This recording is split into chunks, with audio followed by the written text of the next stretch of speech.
Vilma, first of all, congratulations on winning the prestigious Namma Bengaluru Award. Thank you. What does Saahas mean? What motivated you and your team to start it? Saahas, the word Saahas, actually we all know, means courage. 10 years ago when we started Saahas, Bangalore was a city that really, waste was something that we saw all around the city and very little thought being put into the management of this waste. So having looked at also the fact that there is guidelines, the government of India had given guidelines as to how waste should be managed, and we saw that there was a big gap between what the government legislation talked about and what the citizens and what the rest of the government institutions, including the municipal corporation, were actually doing. The big gap was that waste was not being managed. It was simply being disposed. That means it just being collected from one area and being put into another area, and no thought into conversion of that waste into resources. So in looking at this big gap, I looked at the need for people to understand waste management and actually support people who want to manage waste, because there were a lot of people who wanted solutions, but the solutions were just not available. Solutions. So we said, because it is so difficult and because people don't perhaps have time with the solutions, here we can step in and help and assist people in the solutions. Vilma, wealth from waste is a popular concept. What does this mean to an organization like Saahas? In the current situation, we are seeing this term wealth from waste come up increasingly. And unfortunately, the thinking of most people is very narrow. Wealth is being equated with money. Yeah? How much money can I get from the waste?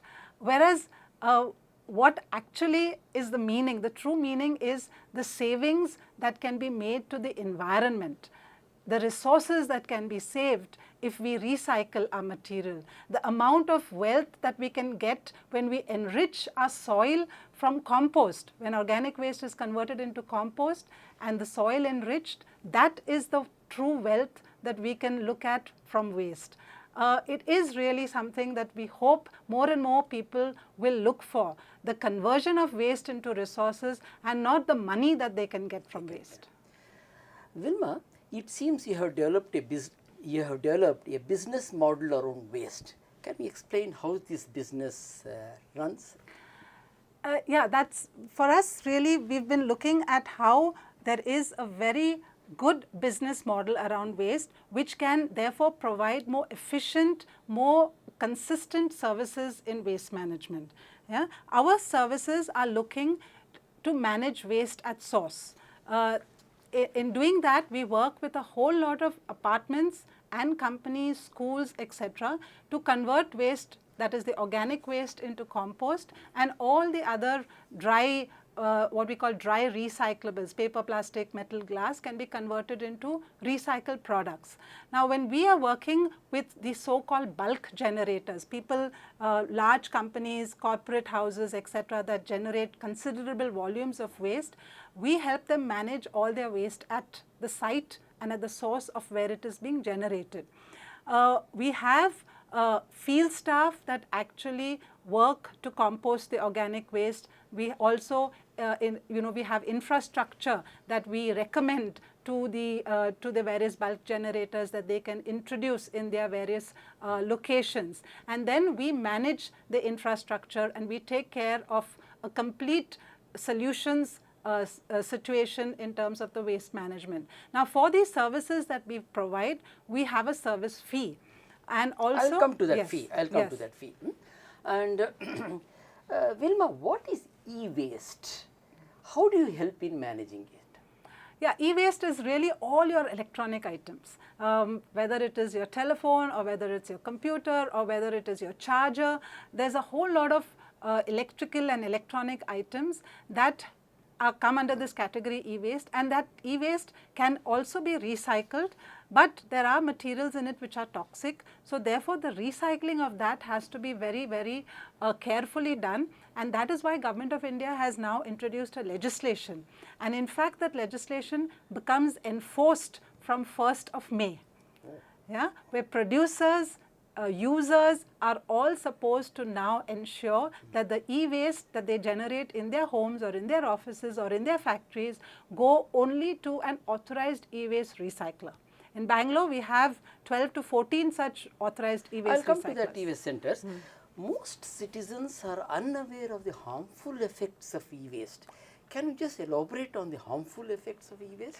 Yes. See, when basically inside electronic equipment, inside a computer, inside a server, you have when these items are recycled, basically they have to be opened up. Now, if they are opened up and the material that is inside is not taken care of, then that material could enter into our water bodies and into our ground, into our ground water, etc. And there is material like lead, heavy metals, etc., that could leach into the ground and into our water bodies. Now, this is something that can be extremely toxic and damaging to both our health and our environment. The authorized e-waste recyclers use proper mechanisms, they take all precautions to ensure that the heavy metals are actually put into a proper landfill so that it does not come into contact with our soil and our environment. So they therefore have been recognized for the processes that they have to manage and to recycle the e-waste. Otherwise, if this e-waste just goes to the local scrap dealer along with the other waste, the local scrap dealer in turn will sell it to unauthorized recyclers, and unauthorized recyclers will only take what they want, the high value materials, and the materials which they do not know what to do with, they will just dispose in a drain or in the open, and that is going to cause us a lot of health and environment problems. Then what